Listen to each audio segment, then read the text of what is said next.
میں نے غار کے دہانے پر پہنچ کر اسے آواز دی، مگر اپنی آواز کی طویل آواز کے سوا وہاں کوئی آواز سنائی نہ دی۔ وقفے وقفے سے میں نے 2-3 بار پکارا، مگر وہاں گہرا سکوت چھایا رہا۔ میں تیزی سے غار میں داخل ہوا۔ سامنے ہی وہ قبائلی پتھریلی زمین پر بے حس و حرکت پڑا تھا۔ میں اس کے قریب پہنچا تو مجھے اندازہ ہوا کہ وہ بولنے کی صلاحیت سے ہمیشہ کے لیے محروم ہو چکا تھا۔ اس کا سارا بدن نیلا پڑا ہوا تھا، نہ سینے میں سانس کے آثار تھے اور نہ ہی نبض چل رہی تھی۔ شاید وہ بے خبری میں کسی زہریلے سانپ یا پہاڑی بچھو کا شکار ہو چکا تھا۔ میں نے وحشت کے عالم میں اس کی لاش سے ریچھ کی کھال الگ کی اور جلدی سے غار سے نکل آیا۔ وہ رات قیامت کی رات تھی۔ میری آنکھوں میں دور دور تک نیند کا پتہ نہ تھا۔ سارا بدن کسی کوئلے کی طرح دکھ رہا تھا۔ اعصاب پر ناقابل بیان تناؤ طاری تھا اور کان کسی بھی سرسراہٹ کو سننے کے لیے مستعد تھے۔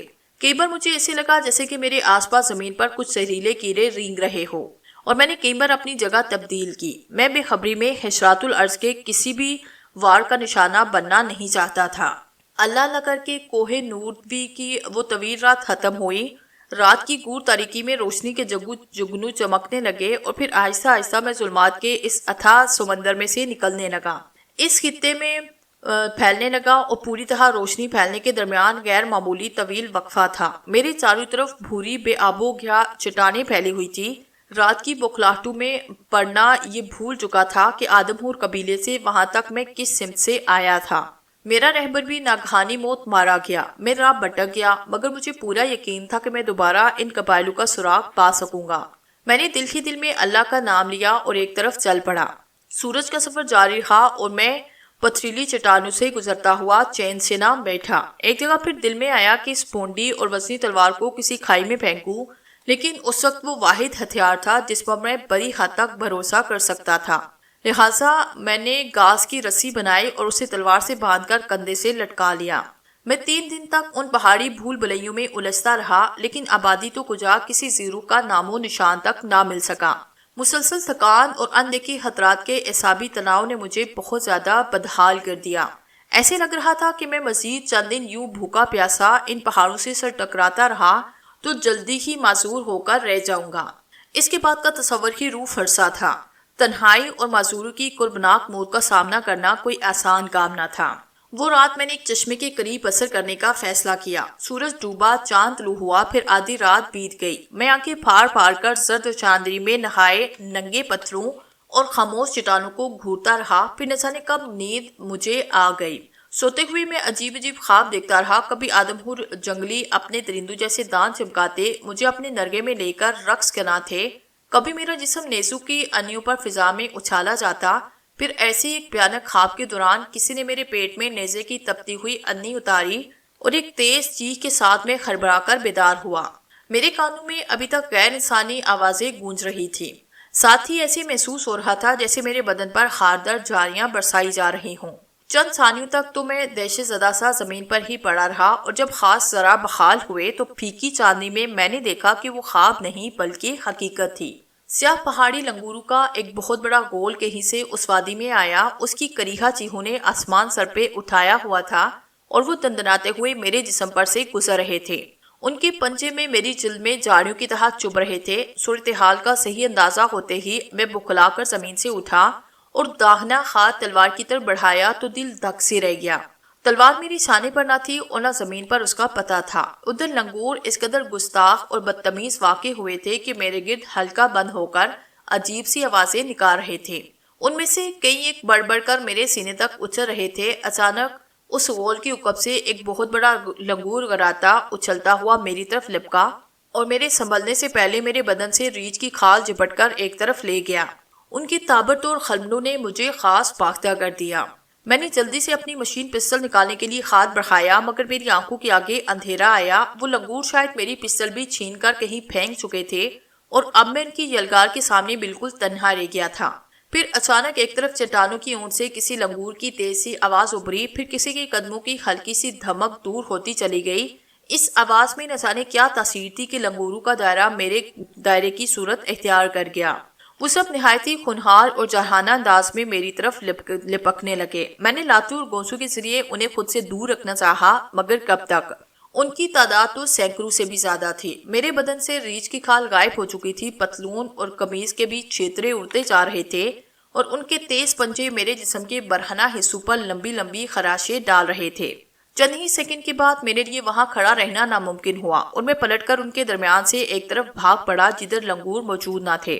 چاند کی روشنی دور تک پھیلی تھی جس کی وجہ سے مجھے بھاگنے میں خاصی مدد ملی، ورنہ اس رات کے اندھیرے میں کسی اندھی کھائی میں جا گرا ہوتا۔ سردی کا احساس میرے دل سے یکسر غائب ہو چکا تھا۔ نقاہت اور تھکان نہ جانے کہاں جا سوئی تھی اور پیروں میں تو بے پناہ توانائی سمٹ آئی تھی۔ میری بس ایک ہی کوشش تھی کہ ان لنگوروں سے نجات حاصل ہو سکے، مگر وہ مردود کسی طرح ان شمشان میں بھٹکتی روحوں کی طرح چلاتے اور گراتے تینوں سمتوں سے میرا ہانکا کر رہے تھے۔ ان کی ایک ٹولی میرے حکم میں تھی جبکہ دو ٹولیاں میرے دائیں بائیں دوڑ رہی تھی۔ جب وہ ایک پہلو سے مجھ پر جھپٹے تو میں اپنی سمت بدلنے پر مجبور ہو جاتا اور پھر ان کے درمیان چلنے لگتا۔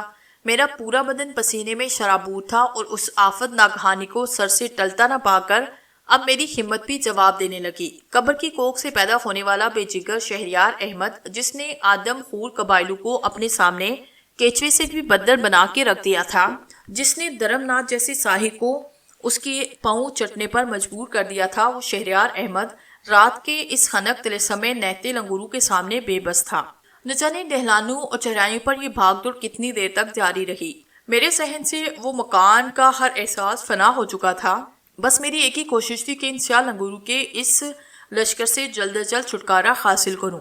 ادھر وہ نابکار تو خات آئی ہوئی تفریح سے دستبردار ہونے پر بالکل آمادہ نہ تھے۔ میں نے ان سے بچنے کے لیے ایک دور تک پھیلی ہوئی ڈہلان سے اتر رہا تھا کہ میری نظر کچھ بلند اور وسیع و عریض سائے پر پڑی۔ میں نے دوڑتے دوڑتے نظریں ادھر جمائی اور خوشی سے میرا دل بلیوں اچھل پڑا۔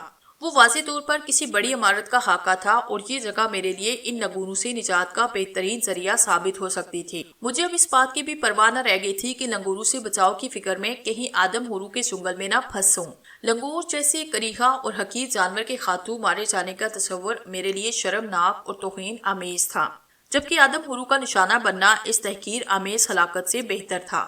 دہلان کے پیچو خم طے کرنے کے بعد میں سیدھا باندھ کر اس عمارت کی طرف گیا جو لمحہ بلمحہ واضح ہوتی جا رہی تھی۔ میں نے فیصلہ کر لیا تھا کہ اگر اب لنگوروں نے دباؤ ڈال کر مجھے سمت بدلنے پر مجبور کیا تو میں آسانی سے سپر نہ ڈالوں گا، مگر وہ ذہنی طور پر مجھ سے اتنے افضل نہ تھے کہ ایسی حکمت عملی اختیار کرتے۔ وہ عمارت زمین کے ایک مسطح اور وسیع حصے پر پھیلی ہوئی تھی۔ اس کی بلندی کسی طرح 20 فٹ سے کم نہ تھی۔ تعمیر میں پہاڑی پتھر نہایت ہی فراخ دلی سے استعمال کیے گئے تھے۔ سامنے والی دیوار میں کم از کم 10 فٹ چوڑا اور تقریباً 80 قد اونچا خلا تھا۔ اس خلا کے اوپر دیوار کا تسلسل قائم رکھنے کے لیے بہت موٹی اور بے خنگم سی چیز کے 2 ستون کھڑے کیے گئے تھے۔ میں رکے بغیر پوری رفتار سے اندر گھستا چلا گیا۔ لنگور بھی آپس میں لڑتے بھڑتے ایک دوسرے کو نوچتے گسوڑتے میرے تعاقب میں تھے۔ چند ہی ثانیوں کے بعد میں نے خود کو ایک بڑے سے ہال میں موجود پایا جس کے اوپر کھلا آسمان چمک رہا تھا اور فرش پر چاند کی روشنی پھیلی ہوئی تھی۔ یہاں گھستے ہی حیرت سے میرے قدم زمین میں گھڑ کر رہ گئے۔ لنگوروں کا شور اچانک دم توڑ چکا تھا اور وہ پرسکون انداز میں اس کھلی چھت والے ہال میں بھرتے جا رہے تھے۔ وہاں اب ان کے چلنے کی سرسراہٹیں یا میرے سانس لینے کی تیز آوازیں سنائی دے رہی تھی۔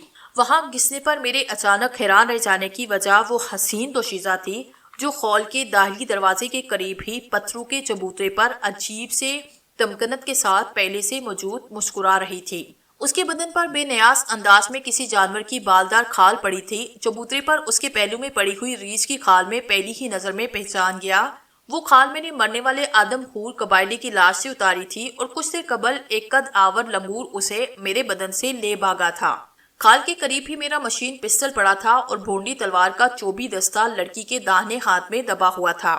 تلوار کی نوک اس نے خال کے پتھریلے فرش پر جمائی اور وہ پلکیں جھپکائے بغیر مجھے ایسی نظروں سے دیکھ کر مسکرا رہی تھی جیسے میری وہاں آمد اس کے لیے متوقع رہی ہو۔ میں نے حیرت سے آنکھیں پھاڑ پھاڑ کر اسے دیکھا۔ یہ بلا مبالغہ حقیقت تھی۔ مجھے اچانک احساس ہوا کہ پے در پہ مصائب کے بعد میں ذہنی طور پر ان لنگوروں سے بھی بدتر ہو کر رہ گیا ہوں۔ ساری بھاگ دوڑ میں مجھے یہ وہم رہا کہ میں اپنی مرضی سے بھاگ رہا ہوں، جبکہ لنگور منظم طریقے سے مجھے ایسی عمارت کی طرف ہانک رہے تھے اور بالآخر وہ اپنے مقصد میں کامیاب ہو گئے تھے۔ بتا تاشی تولو۔ لڑکی کے لبوں کو جنبش ہوئی اور فضا میں ترنم سا بکھر گیا۔ الفاظ نامعلوم اجنبی زبان مگر لہجہ ہمت افزا تھا، اور جب وہ خاموش ہوئی تو اس کے لبوں پر بکھری مسکراہٹ کی مٹھاس اور گہری ہو چکی تھی۔ میں نے مایوسی سے اپنے سر کو نفی میں جنبش دی اور ٹھہری ہوئی آواز میں بولا، ان بے رحم مظلوم اور اجنبی دوشیزہ، کاش تو میری زبان سمجھ آتی۔ میرے الفاظ پر ایک ثانیے کے لیے وہ چونکی، پھر اس کے ہونٹوں پر وہی لازوال مسکراہٹ ناچنے لگی۔ اس کا سحر میرے جسم میں چیونٹی کی طرح رینگ رہا تھا۔ اس نے اسی اجنبی زبان میں ایک مختصر فقرہ ادا کیا۔ سارے لنگور بالکل خاموش اور سکون کے ساتھ اس وسیع خال کے کچے اور پتھریلے فرش پر بیٹھے اپنے بدن کھجا رہے تھے۔ ایسے معلوم ہو رہا تھا کہ وہ پیدائشی گونگے ہوں۔ میرے لیے وہ سماں بڑا ہی عجیب تھا۔ سارے لنگور سنجیدہ درباریوں کی طرح اس ہال میں کھچا کھچ بڑے ہوئے تھے۔ لڑکی کے سامنے پہنچ کر ان کی جو حالت ہوئی وہ ناقابل اعتبار تھی۔ وہ سب اس کے اشاروں کے غلام نظر آ رہے تھے اور اس ماحول میں وہ لڑکی ان لنگوروں کی ملکہ نظر آ رہی تھی۔ چند لمحوں کے سکون کے بعد لڑکی کے حلق سے کسی لنگور کی ہلکی ہلکی چیخیں بلند ہونے لگی۔ وہاں موجود لنگور اس کی طرف خمتن گوش ہوئے اور اس کے خاموش ہوتے ہی فضا ان لنگوروں کی تیز سینحوں سے گونج اٹھی۔ وہ مسرت کے عالم میں کلا بازیاں کھاتے ایک دوسرے کا بدن نوچ رہے تھے اور اس واقعی کے عالم میں آہستہ آہستہ خول سے باہر نکلنے لگے۔ میں نے بکھلا کر اس لڑکی کی طرف دیکھا جو اگر ان گمنام وادیوں کے بجائے جدید تہذیب کے کسی مستن مرکز میں ہوتی تو اولین فرصت میں حسینہ عالم قرار دے دی جاتی۔ وہ زخد شکن لڑکی مستانہ نظروں سے میری طرف نگراں تھی اور اشارے سے مجھے قریب بلا رہی تھی۔ دھڑکتے دل، چڑھتی سانسوں اور لرزتی ٹانگوں کے ساتھ میں آہستہ آہستہ پتھریلے چبوتے کی طرف بڑھا تو یک بیک میرا وجود جل اٹھا۔ پہلو کے مقابلے میں وہ سامنے سے 1000 گنا زیادہ حسین نظر آ رہی تھی، کیونکہ ابالدار کھال اس نے بھی ستر پوشی کے لیے نہیں بلکہ سرد ہواؤں سے بچاؤ یا شاید آرائش کے لیے شانوں پر ڈالی تھی۔ میرے قریب پہنچتے ہی اس نے ایک بار پھر اسی اجنبی زبان سے مجھ سے کوئی سوال کیا اور میں کچھ نہ سمجھنے والے انداز میں ہونکوں کی طرح اس کا منہ تکتا رہا۔ ایک بار میرے جی میں آئے کہ اس کے حسن اور اس کے حسن کے لاپرواہ انداز بلکہ بے حجابانہ اظہار سے متاثر ہوئے بغیر اسے قابو کر کے اس سے تلوار چھینوں اور اپنی مشین پستل بھی اٹھاؤں، مگر یہ سوچ کر ہمت نہ کر سکا کہ بے شمار سیاہ لنگور اس کے تابع ہیں۔ تھوڑے فاصلے پر ان کا بے پناہ شور و غل ابھی تک سنائی دے رہا تھا اور لڑکی کے ذرا سے اشارے پر وہ میرا خلیہ بگاڑ رکھ دیتے۔ میرے لیے اب اس عمر میں شبے کی کوئی گنجائش نہ تھی کہ لنگوروں نے میرے ساتھ جو سلوک کیا اس میں اس دوشیزہ کے احکام کا دخل تھا۔ تلوار، پسٹل اور کھال لڑکی کے قبضے میں دیکھ لینے کے باوجود کوئی دوسری رائے کام کرنا سب سے بڑی حماقت تھی۔ لڑکی نے تلوار اسی پتھریلے چبوتے پر رکھی اور میرا ہاتھ تھام کر وہاں سے نکاسی کے راستے پر چل پڑی۔ میں بھی کوئی تعارض کیے بغیر اس کے ساتھ چل پڑا۔ اس کے نرم نرم حرارت آفری ہاتھ کا لمس مجھے دنیا و مافیہ سے بے خبر ہونے جانے پر اکسا رہا تھا، لیکن میں کسی نہ کسی طرح خود پر قابو پاتا رہا۔ ابھی تک میرے ساتھ کا اس کا رویہ دوستانہ تھا۔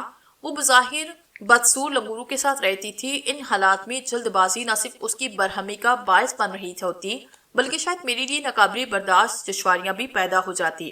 تھوڑی سی دور چلنے کے بعد مجھے سمارت کی ساحت کا اندازہ ہوا۔ احاطے کی دیواریں صرف 3 طرف پھیلی ہوئی تھی۔ اوپر میں بہت اونچی کھڑی پہاڑی قدرتی دیوار کی صورت میں موجود تھی۔ اس احاطے میں وہاں سے خال سے ملحقہ چند کمرے بھی بنے ہوئے تھے۔ ان کی پشت پر سینکڑوں لنگور ادم مچاتے اپنی لمبی لمبی دموں کے ذریعے سناٹے دار آواز کے ساتھ عقبی پہاڑی کی طرف سنگ مار رہے تھے۔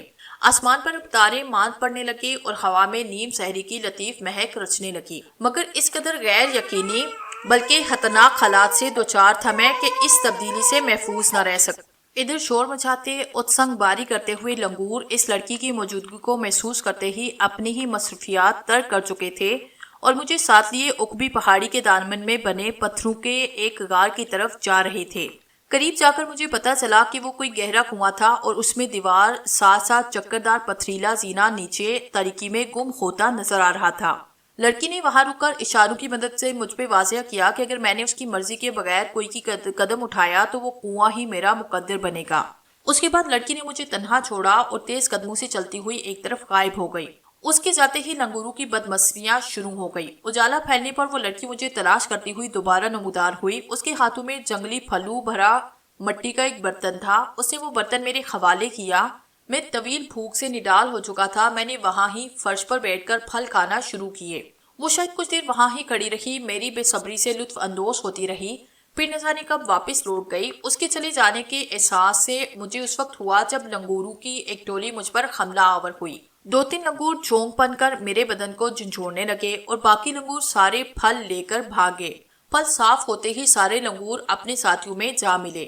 میرے لیے یہ تجربہ خاصی تلخ تھا اور حالات بتا رہے تھے کہ مجھے خود کو ایسے حالات کا عادی بنانا ہوگا ورنہ یہ منحوس مخلوق میری زندگی جہنم بنا کے رکھ دے گی۔ میں دوپہر تک اسی فراق میں رہا کہ کسی طرح دوبارہ اس خال میں گھس سکوں جہاں لڑکی نے میرے ہتھیار چھوڑے تھے، مگر ہر بار اپنے آس پاس چند لنگوروں کو منڈلاتا دیکھ کر ارادہ ترک کرنا پڑا۔ دوپہر کے بعد اچانک اس احاطے میں سناٹا پھیلا۔ شاید سارے لنگور کہیں نکل گئے تھے، ان کے اکا دکا ساتھی کہیں پڑے سستا رہے تھے۔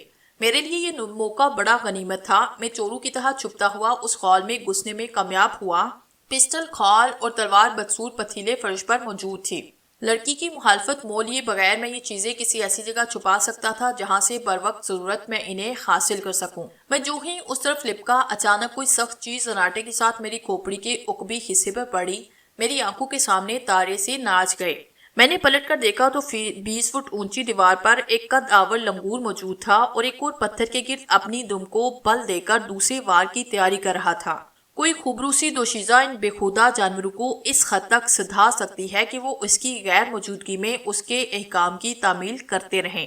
یہ بھی اندازہ ہو چکا تھا کہ اس چار دیواری میں لڑکی کی مرضی کے خلاف میں کچھ بھی نہیں کر سکتا، لہٰذا میں ایک دور افتادہ حصے میں ڈلتے سورج کی سکون پرور کرنوں کے ساتھ جا بیٹھا تاکہ آنے والی رات کے لیے خود کو تیار کر سکوں۔ وہیں بیٹھے بیٹھے میرے ذہن پر غنودگی طاری ہونے لگی اور میں کھردی زبان پر دراز ہوا۔ اس وقت وہ پتھر بھی میرے لیے روئی کے نرم گالے ثابت ہوئے اور تھوڑی ہی دیر میں میری آنکھ لگ گئی۔ میرے آرام کا یہ سلسلہ زیادہ دیر جاری نہ رہ سکا۔ سوئے ہوئے میرے داہنے کان میں کوئی کیڑا گھسا اور تکلیف سے بے چین ہو کر میری آنکھ کھلی۔ ہڑبڑا کر کان پر ہاتھ مارا تو کسی کیڑے کی بجائے ایک لنگور کی دم کا سرا میرے ہاتھ میں آیا۔ غصے سے میرا خون کھول اٹھا۔ ادھر وہ لنگور میری گرفت سے دم چھڑانے کے لیے خوفزدہ چیخیں مارنے لگا، مگر میں نیند میں خلل پڑنے کے باعث غصے سے اندھا ہو چکا تھا۔ میں نے دم خاتوں میں تھام کر اس لنگور کو فضا میں گردش دی۔ احاطہ اس کی چیخوں سے سارا گونج اٹھا، مگر میں نے نتائج کی پرواہ کیے بغیر اس لنگور کو پوری قوت سے دیوار پر دے مارا۔ دھماکے کے ساتھ ہی اس کی آخری دہشت زدہ چیخ نکلی اور وہ مردہ لوتھڑے کی طرح زمین پر ڈھیر ہو گیا۔ اس کی چیخیں سن کر ہر طرف سے لنگور امڑنا شروع ہو گئے۔ اس کی چیخیں بے حد غضبناک تھی۔ اپنے ایک ساتھی کا حشر دیکھ کر وہ میرے قریب آنے کی ہمت نہ کر سکے، مگر دور سے ہی دموں کی مدد سے مجھ پر پتھراؤ شروع کر دیا۔ بیک وقت جسم کے کئی حصوں پر اتنی شدید ضربیں آئیں کہ میں کسی ایک طرف توجہ نہیں دے سکا۔ ادھر سامنے سے وہ لڑکی بدحاسی کے عالم میں بھاگی آ رہی تھی۔ مجھے مشتل لنگوروں کے نرگے میں دیکھ کر اس نے دور ہی سے آواز لگائی۔ سارے لنگور اس کی طرف دوڑے، کچھ اس کے کندھے اور سر پر سوار ہو کر شور مچانے لگے۔ وہ لڑکی مجھے نفرت آمیز انداز میں گھورتی ہوئی سیدھی مردہ لنگور کی طرف گئی، لیکن اس میں زندگی کی رمق بھی موجود نہ تھی۔ اسے دیکھنے کے بعد وہ تیر کی طرح میری طرف آئی۔ اس کے غصے سے ابلتی ہوئی آنکھوں میں نمی تیر رہی تھی۔ اس نے گراتے ہوئے پوری قوت سے میرے منہ پر ایک تھپڑ رسید کیا۔ اس کا یہ قدم میرے لیے حیرت ناک تھا۔ میں کئی قدم پیچھے لڑکھڑایا۔ اس وقت مجھے پہلی بار اندازہ ہوا کہ وہ پہاڑی حسینہ کس قدر شہزور ہے۔ غصے کے عالم میں نہ جانے میں کیا کچھ کر گزرتا، لیکن اپنے تحفظ کے پیش نظر عملی اقدام سے گریز کیا۔ میرے جسم پر تازہ ترین پتھراؤ سے پیدا ہونے والے زخموں سے خون نکل کر بہہ رہا تھا۔ لڑکی نے حقارت اور تیزی سے اپنی زبان میں کچھ کہا۔ دیکھ لوں گا تجھے، میں سیڑھیاں اترتے ہوئے بڑبڑایا۔ اس وقت میری کمر پر پیچھے سے ایک بھرپور لات پڑی۔ میں تیزی سے سیڑھیوں سے پھسل کر سیدھا گہرائی کی طرف چلا گیا، لیکن میرا یہ سفر ایک لمحے سے بھی کم طویل تھا۔ اس کے فوراً بعد ہی میرا بدن سخت زمین سے جا ٹکرایا۔ میرے سامنے ہی کنویں کی دیوار میں ایک کٹاؤ دار کوٹری تھی، جس کے اندر ایک مشعل تیزی سے بھڑک رہی تھی۔ فضا میں سخت بدبو رچی تھی اور مشعل کی روشنی میں اس کوٹری کے فرش پر ایک استحوانی پنجر اور 3 خشک کھوپڑیاں پڑی ہوئی تھی، جو کہ سب کی سب انسانی نظر آتی تھی۔ اس وقت خوبرو خونحال لڑکی بھی سیڑھیاں طے کر کے نیچے آ پہنچی۔ یہ خشک پنجر میرے باپ کا ہے، اس کی آواز میں قہر کے کوندے سے لپک رہے تھے۔ مجھے ایسے لگا جیسے کسی نے میرے سر پر خطورہ دے مارا ہو۔ میرے وہم و گمان میں بھی نہ تھا کہ وہ اتنی صاف اور رواں اردو بولتی ہوگی، اور اب تک وہ خود کو اردو سے نابلد ظاہر کرتی رہی۔ اس وقت خوشی، حیرت، مسرت اور دہشت کے ملے جلے تاثرات نے میرے ذہن کو مفروض کر کے رکھ دیا۔ بیک وقت بے شمار سوالات نے ذہن پر جلگار کر دی۔ تہذیب کے مراکز سے سینکڑوں میل دور اسے یہ مہذب زبان کس نے سکھائی؟ وہ کون تھی اور ان سنگلاخ ویرانوں میں کیا کر رہی تھی؟ وہ اپنے مردہ باپ سے اس قدر نالا کیوں تھی؟ ابھی تک میرے سامنے میری زبان کی ناواقفیت کی اداکاری کیوں کر رہی تھی؟ اگر وہ مہذب دنیا میں رہ چکی تو انسانوں سے نفرت اور حیوانوں سے محبت کا کیا راز ہے؟ سوالات بے شمار تھے۔ اس کے منہ سے اپنی زبان سن کر بے اختیار میرا جی چاہا کہ اسے اپنی بازو میں جکڑ لوں۔ تم میری زبان جانتی ہو؟ ہاں، اور یہ سن لے کہ روئے زمین پر مجھے شکست دینے والا کبھی پیدا نہ ہوگا۔ میں ان پہاڑوں کی پیداوار ہوں اور میرے سینے میں صرف پتھر ہی دھڑکتا ہے۔ یہ تیری پہلی اور آخری غلطی تھی جو کہ میں معاف کرتی ہوں۔ اب اگر تو نے میرے کسی پالتو کے ساتھ سختی کی تو ان خشک اور بے جان ڈھانچوں میں ایک کا اضافہ یقینی ہے، مگر وہ مجھے تنگ کرتے ہیں۔ یہ سب معصوم ہیں۔ وہ اس وقت جذبات کی روانی میں ڈوبی ہوئی تھی۔ انسانوں کو خوب سمجھتے ہیں، آخر مجھے کیوں نہیں ستاتے؟ تیرے ہی دشمن کیوں ہیں؟ میں نے یہ محسوس کیا کہ وہ تمہارے دوست کے دوست بن سکتے ہیں اور کسی کے نہیں۔ یہ معلوم ہونے کے بعد کہ وہ میری زبان اور میرا مفہوم سمجھ سکتی ہے، مجھ میں بحث کرنے کا حوصلہ پیدا ہوا۔ میں بہر قیمت اس کی ہمدردیاں جیتنے کا فیصلہ کر چکا تھا۔ اس لنگور کو قتل کرے تک تو میرا دشمن نہ تھا، وہ طنزیہ لہجے میں بولی۔ میں خود کو تمہارا قیدی محسوس کر رہا ہوں۔ ان پہاڑوں میں بھٹکنا کوئی جرم تو نہیں؟ آخر تم نے مجھے کیوں گھیرا؟ بھٹکنا جرم نہیں، وہ گہرائی اور حقارت کے ساتھ خشک انسانی پنجر کی طرف اشارہ کرتے ہوئے بولی۔ یہ بھی ایک چوٹی سر کرنے آیا تھا، ان وادیوں میں بھٹک رہا تھا۔ میری ماں انسانوں میں رہی تھی، اس کی عقل مظلومیت کے فریب میں آئی۔ اس نے بھٹکنے والوں کی رہبری کی اور یہ پہلی ہی رات میں بیڑیا بن کر میری ماں کی عزت کو نگل گیا۔ اگر اپنی والدیت پر مجھے اختیار ہوتا تو کسی خارج شدہ لنگور کی اولاد کہلانا پسند کرتی۔ دردناک۔ اس کی کہانی سن کر مجھے صدمہ ہوا۔ تمہاری ماں کہاں ہے؟ وہ جہاں ہے سکون سے ہے، خبردار اس کا نام دوبارہ لیا۔ کیا یہ ممکن نہیں کہ میں تنہا یہاں بھٹکنے کی بجائے تمہارے ساتھ رہ سکوں؟ چند ثانیوں توقف کے بعد میں نے سوال کیا۔ اس نے گہری نظر سے مجھے گورا، پھر بولا، تو کون ہے اور اس علاقے میں کیا کر رہا ہے؟ میں کون ہوں؟ پھر وہی ایک سوال۔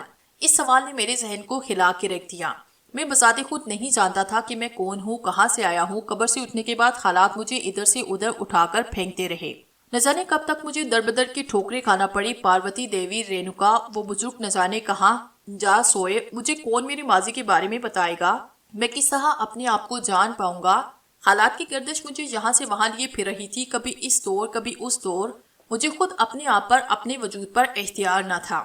میری اپنی کوئی مرضی نہ تھی۔ میں صرف ان نادیدہ قوتوں کے آگے ایک کھلونا بنا ہوا تھا۔ میری سمجھ میں نہیں آ رہا تھا کہ میں اپنی ماضی کو جاننے کے لیے کون سی راہ اختیار کروں۔ کیا بات ہے تم نے میری کسی بات کا جواب نہیں دیا؟ اس نے معصومانہ حیرت سے پوچھا۔ میرے خیالات کا تسلسل ٹوٹا۔ میں چونک کر اپنی دنیا میں واپس آیا۔ کیا تم نے ان پہاڑوں سے باہر کی دنیا نہیں دیکھی؟ نہیں، میں یہیں پیدا ہوئی اور پلی بڑی ہوں۔ باہر کی دنیا کے ذکر پر اس کے چہرے سے کسی شوق یا تجسس کا اظہار نہیں ہوتا تھا۔ مگر آدم حورو کی مقدس تلوار کس طرح تیرے ہاتھ لگے؟ مقدس تلوار؟ ہاں، ان کا عقیدہ ہے کہ جو کوئی اس تلوار پر قابض ہو جائے وہ روئے زمین کا طاقتور ترین شخص ہوتا ہے۔ وہ چوہوں کی طرح اس کی برتری تسلیم کر لیتے ہیں۔ میں ایک طویل سانس لے کر رہ گیا۔ اس کی شکست کو میں ابھی تک اپنی پستل کا کارنامہ سمجھ رہا تھا۔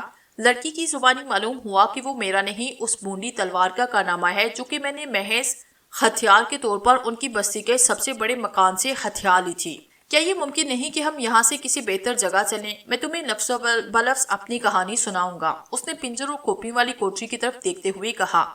اس نے مجھے آگے بڑھنے کا اشارہ کیا اور میں چکردار سیڑھیاں طے کرتا ہوا اوپر جانے لگا۔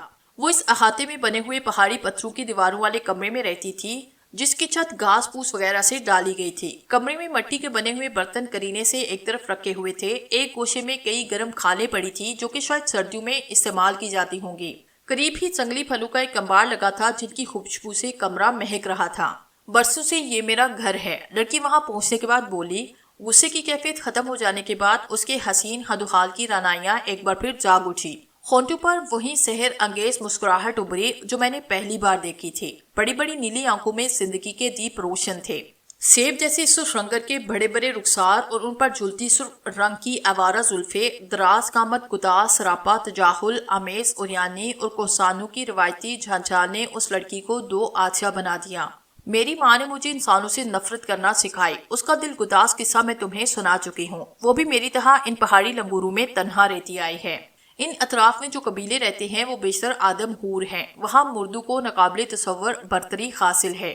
عورتیں کھلے آسمان تلے میدانوں میں رہتی ہیں جن کے گرد رسیوں کا دوہرا حصار ہوتا ہے اور ان دونوں حصاروں کے درمیان خونخوار درندوں کے بھوکے پیاسے گول قید رہتے ہیں۔ اگر کوئی بھی عورت فرار ہونا چاہے تو ان درندوں کا لقمہ بن جاتی ہے۔ مہینے میں ایک بار پوری چاند کی رات کے اجالے میں درندوں کے رکھوالے اس دوہرے حصار میں جال باندھ کر راستہ بناتے ہیں، پھر قبیلے کے وحشی مرد درندوں کے تحت دندناتے ہوئے عورتوں میں گھس جاتے ہیں۔ ان کے نزدیک عورت صرف مرد کی عیاشی اور بچے جننے کے لیے پیدا کی گئی ہے۔ اس رات وہاں قیامت کا سماں ہوتا ہے۔ لڑکی سادہ اور شگفتہ ہوتی ہے اور صبح سے پہلے وہ سب کچھ لوٹ جاتے ہیں۔ عورتیں کھلے میدان میں بچے کو جنم دیتی ہیں، لڑکے بلوغت کی عمر کو پہنچنے پر باہر نکال دیے جاتے ہیں اور لڑکیاں ستم جھیلنے کے لیے وہاں ہی چھوڑ دی جاتی ہیں۔ میری ماں نے پہلے ہی ان قبائل میں پناہ لینی چاہی، لیکن یہ ذلت اسے کسی طور پر گوارا نہ تھی۔ اس کو ان حوالوں میں پناہ لینا پڑی۔ وہ جب چاہتی لنگوروں کا لشکر لے کر ان آدرہم قبیلوں پر پڑتی، وہ لوگ بھاگ کر غاروں میں جا چھپتے۔ بڑی ہی عجیب کہانی ہے تمہاری، میں گہری محویت سے چونک کر بولا، مگر تم یہ بتاؤ کہ ان ویران پہاڑوں میں یہ اردو کیسے سیکھی؟ یہ میری ماں کی زبان ہے، وہ فہریہ لہجے میں بولی۔ اس نے مجھے مقامی قبیلوں کی زبان سکھائی تھی، لنگوروں کی بظاہر بے معنی آوازوں کا مفہوم سمجھایا اور اسی نے مجھے اردو سکھائی۔ تمہاری ذات پر تمہاری ماں کی چھاپ اتنی گہری ہے کہ مجھے بار بار اسے دیکھنے کی آرزو ہے۔ میری ماں کی عزت لوٹنے والے سمندر پار کے سفید خامتے یہاں سے آئے دن مہم جو بلند چوٹیوں کی طرف جانے کے لیے گزرتی رہتی ہے، مگر ہم کسی سے تعارف نہیں کرتے کیونکہ ان کے پاس جادوئی ہتھیار ہوتے ہیں۔ وہ کبھی اس بات کو پسند نہیں کرے گی کہ میں باہر کی دنیا سے نکل کر اجنبی دنیا میں جاؤں۔ پھر تم نے مجھے کیوں پکڑا؟ میں نے سوال کیا۔ میں اپنی لنگوروں کے ساتھ سیر کو نکلی تھی، تجھ پر نظر پڑی اور میں نے تجھے ستانے کی ٹھانی۔ میرا ارادہ تھا کہ تجھے خوب پریشان کرنے کے بعد مار ڈالوں گی، مگر جب میں نے تیری زبان سنی تو مجھے دلچسپی ہوئی۔ اپنی ماں کے علاوہ میں نے صرف تجھے اس زبان سے سنا، یہی وجہ ہے کہ تو اب تک زندہ ہے۔ تم یقین کرو لڑکی، میں تمہارا دوست ہوں، میں نے اسے سمجھانا چاہا۔ مرد کسی بھی عورت کا دوست نہیں ہوتا، اس نے نفرت سے کہا۔